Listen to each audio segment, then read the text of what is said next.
Entonces quiero presentar a nuestro próximo expositor. Adelante, señor. Uno de los formatos de webprendedor interesantes que siempre hemos sido igual. ¿Alguien había estado en un webprendedor antes? Ya, ustedes conocen el formato. Yo creo que si vienen de nuevo porque les gusta, porque vamos bien rápido y tratando de tener la mayor cantidad de información posible que le podamos robar a nuestro speaker y meterla en nuestras cabezas, pero así como si fuera un Matrix, así como... entonces quiero presentar a Nada Aracena. Lo interesante es que Nada Aracena conoció primero a mi padre antes que a mí. Lo conociste en Orlando y después nos conocimos, y Hernán ha estado, yo creo que los últimos 3 años trabajando en proyectos digitales, ayudando a muchos emprendedores. Es venezolano, estuvo viviendo y todavía creo que vive en Estados Unidos, ya tenéis novia gringa y todo. Lo interesante que tiene es que ha estado siempre buscando, ahora está con un proyecto que se llama hoja.la.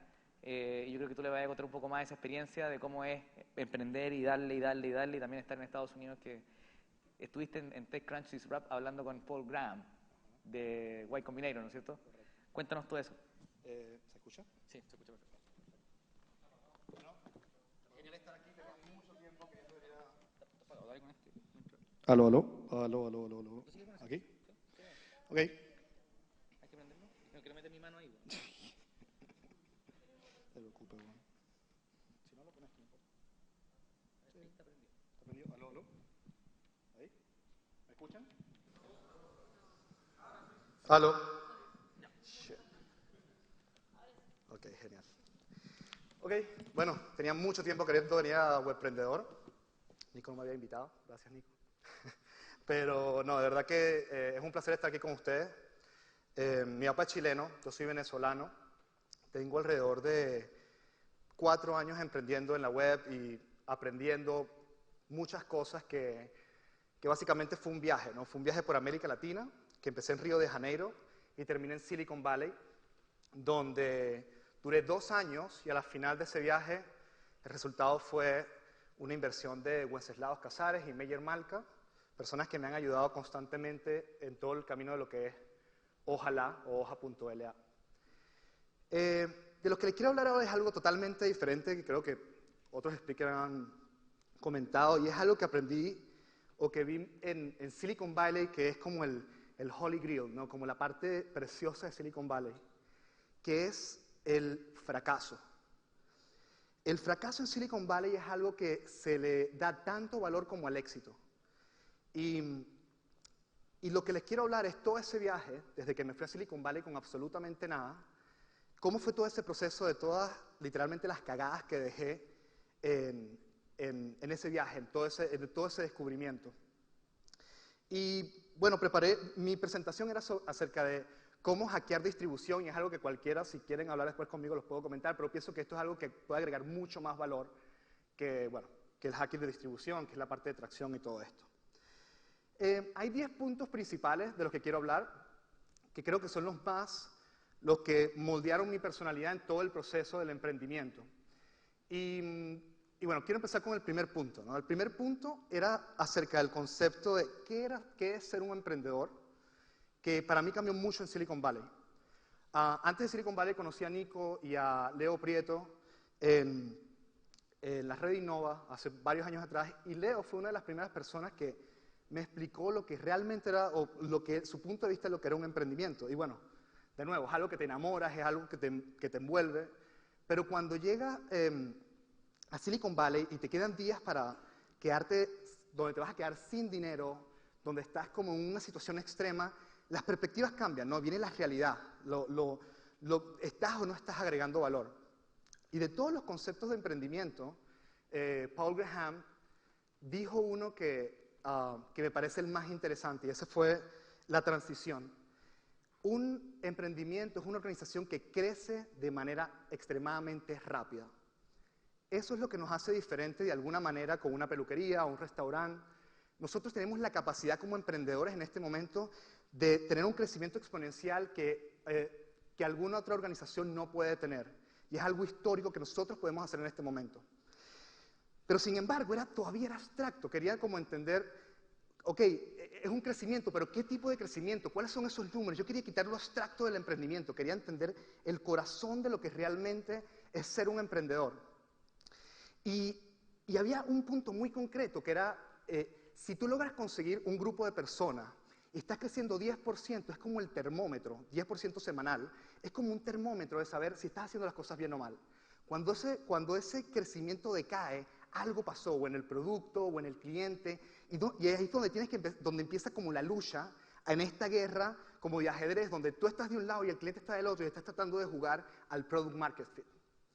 Ese fue el primer error que tenía. Cuando llegué a Silicon Valley no entendía nada de esto. Para mí ser emprendedor era hablar muy bonito y conseguir una novia y decirle que soy emprendedor y que todo era bello, hermoso, pero no entendía qué era lo que realmente agregaba valor.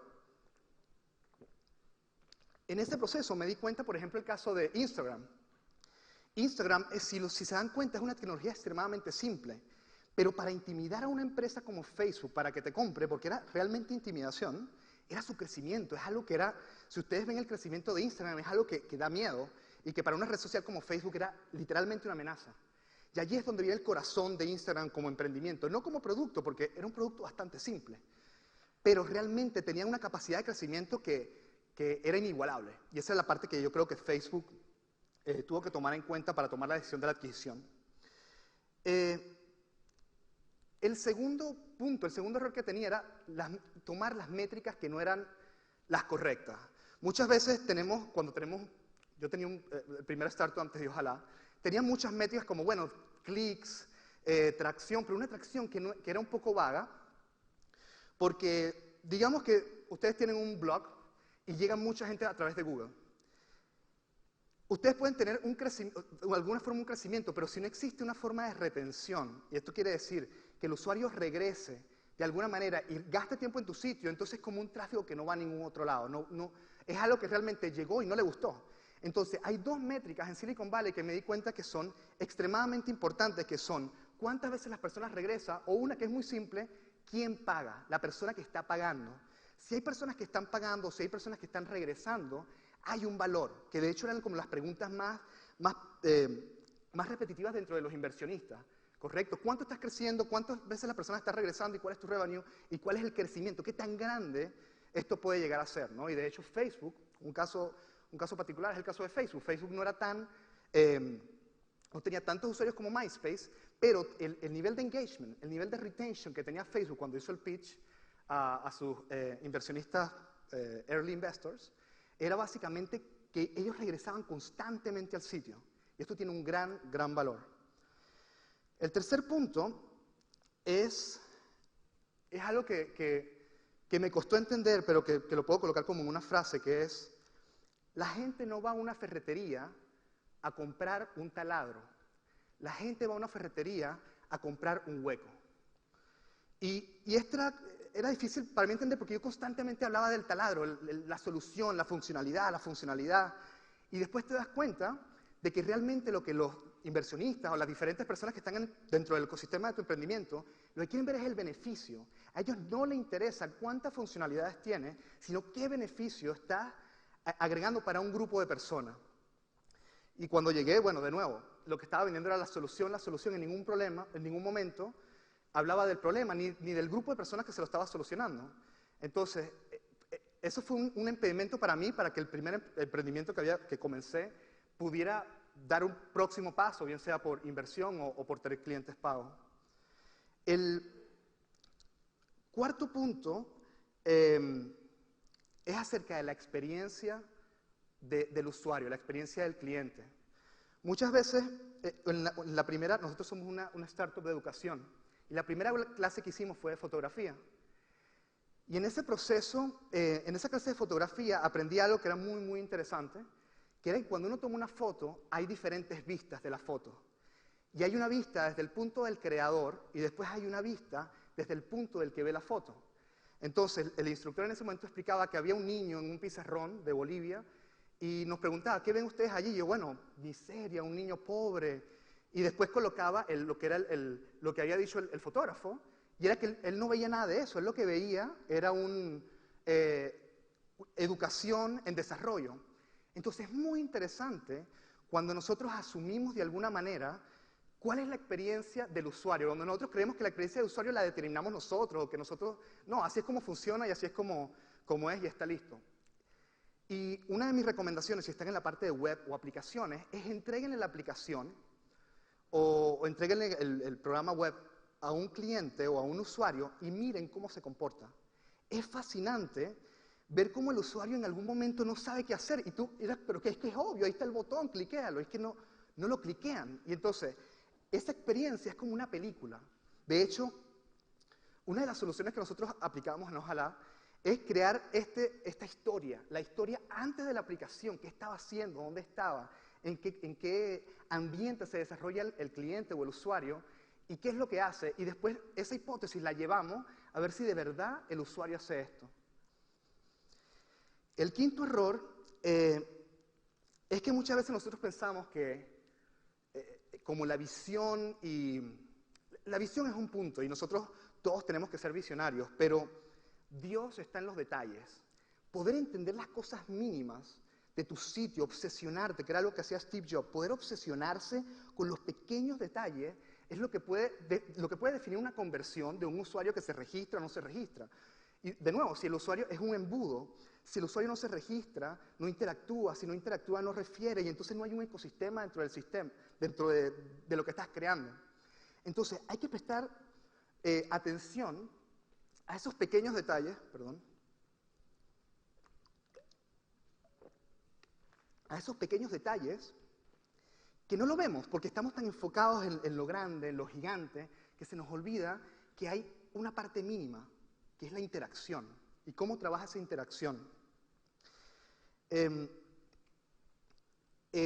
error número 6 es algo que, no sé por qué, pero todos los emprendedores de alguna manera pasamos por eso, que es, somos muy, no sé si el término hipster se entiende en Chile.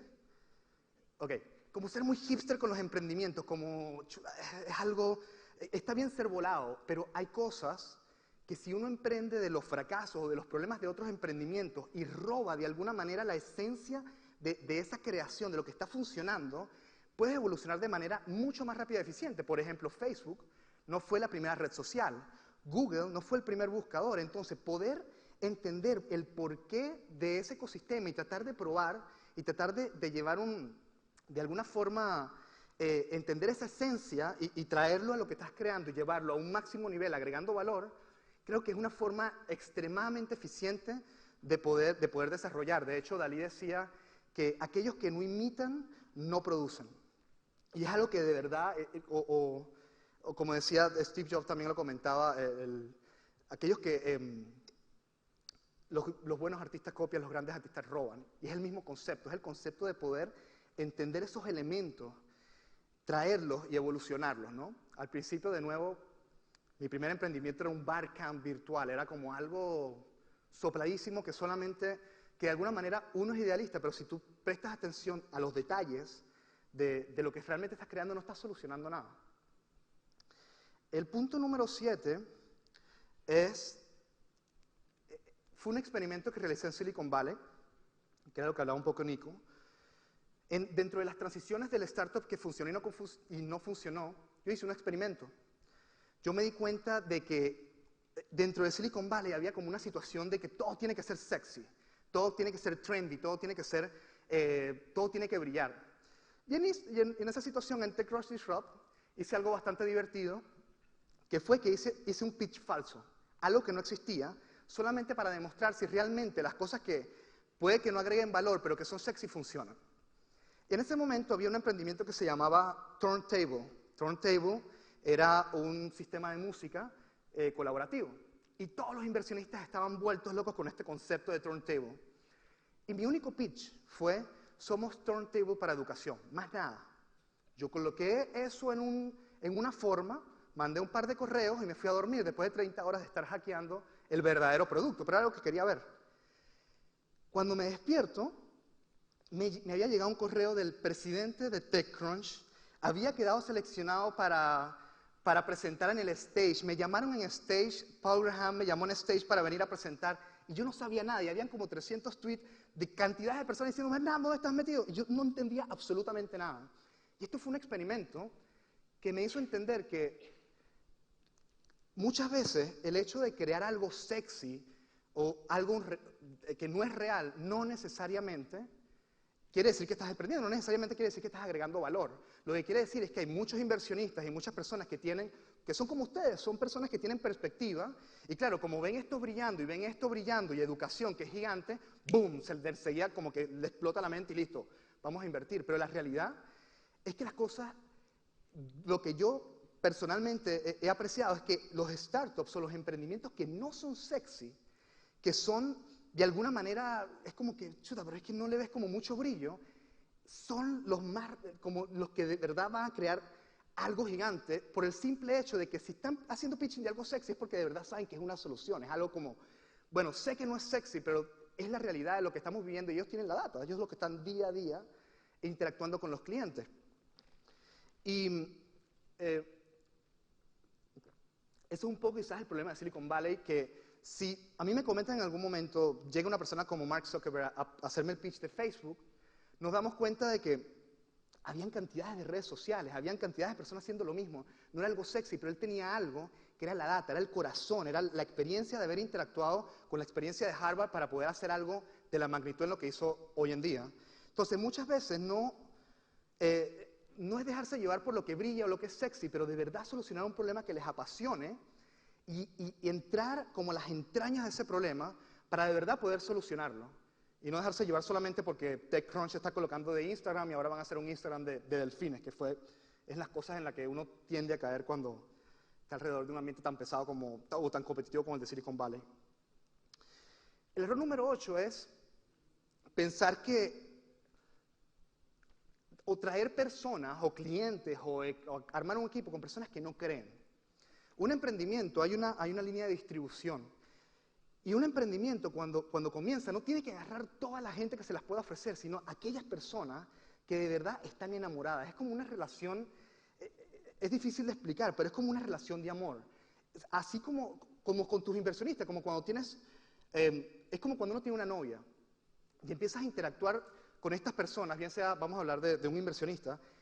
Ese inversionista no está viendo que tú sabes lo que vas a hacer o que vas a crear un gran startup, pero se tiene que enamorar de ti, se tiene que enamorar del concepto, del emprendedor, y ahí es donde empieza todo. Es una relación 100% de amor, es una relación literalmente de amor, no es una relación, porque cuando tú estás empezando no tienes ninguna forma cuantitativa, por decirlo, ningún revenue o algo por el estilo para decir, estamos creciendo como locos. Entonces al principio lo único que tienes es tratar de que esa persona diga, wow, este tipo o esta persona de verdad conecta con el tipo de inversión que estoy haciendo, o igual con tu co-founder, o igual con tus clientes. Al tener un grupo de clientes que realmente son apasionados del producto y empezarlo a escalar desde allí, estás creando un producto para ese grupo y empiezas como a descubrir todo lo que va dentro de las entrañas del emprendimiento, que fue, de nuevo, la misma estrategia que siguió Twitter en Southwest by Southwest, o Dropbox cuando lo hizo con la comunidad de Dig.com. Todo empieza con un punto donde ellos saben y entienden a quién está solucionando el problema. En el problema número 9 es que cuando estamos en una era donde tenemos demasiadas opciones, yo creo que los grandes creadores, sucesores o los creadores mucho antes de nosotros tenían una opción: tengo que crear la electricidad, y se enfocaban y se obsesionaban, pero nosotros tenemos tantas opciones que es una desventaja a veces, porque nos dispersa en diferentes cosas que realmente no nos permiten ver o no nos permite madurar una idea que quizás al principio no arrancó, pero cuando la vas madurando, cuando la vas creciendo, te das cuenta que a largo plazo sí funcionaba. Y ese error fue no enfocarme. Una de las cosas más grandes que hizo Wences y Mickey cuando yo estaba en Silicon Valley fue, me desaceleraron, me pararon y me dijeron, ok, concéntrate en una cosa a la semana, practica una cosa a la semana y ve, no importa que estés experimentando porque vas a iterar, pero enfócate específicamente en un tiempo donde tú digas algo funcionó o no funcionó. Creo que el arte de decir no, el arte de enfocarse en una cosa, es lo que de verdad hace madurar el emprendimiento como tal. Y el punto número 10 es algo que, bueno, al principio cuando tiene contacto con los inversionistas o con diferentes personas, estás volando. Y creo que es excelente idealizarse con el producto y idealizarse con el emprendimiento, pero si no podemos mantener grounded, o sea, a la tierra, lo que estamos creando, no vamos a poder medir cuál es ese crecimiento para llegar a ser algo grande. Entonces, si nosotros podemos de alguna manera tener la visión a largo plazo, pero decir, tengo que crecer semanalmente 10% y mantener ese crecimiento constante, eventualmente en 4 años un crecimiento de 10% es muchas personas, o mucho dinero, o un gran impacto, pero es algo masivo. Y si lo que estás haciendo no abarca o no te aguanta ese 10% semanal para llegar a lo que quieres llegar, entonces es una idea que quizás es demasiado pequeña como para hacer un emprendimiento de algún impacto. Entonces, todos estos errores que hemos ido viviendo, o personalmente que he ido pasando, es lo que creo que es el corazón, de cierta manera, de Silicon Valley, que es la capacidad de fracasar y cometer errores, pararte, seguir, fracasar, cometer errores, pararte y seguir, que hace que un emprendimiento que dejó la cagada con $10 millones, el mismo inversionista de alguna manera diga, bueno, vuelvo a invertir, vuelvo a hacer algo contigo, porque ya aprendió. De nuevo, ya dejó toda la cagada que tenía que dejar y ahora viene algo nuevo. Y creo que ese es el core o el corazón del Valley como tal. Y los quiero dejar con una frase que me gusta mucho, que vi en Facebook, que era, cágala rápido, cágala constantemente. Y bueno, esa fue mi presentación. Muchísimas gracias.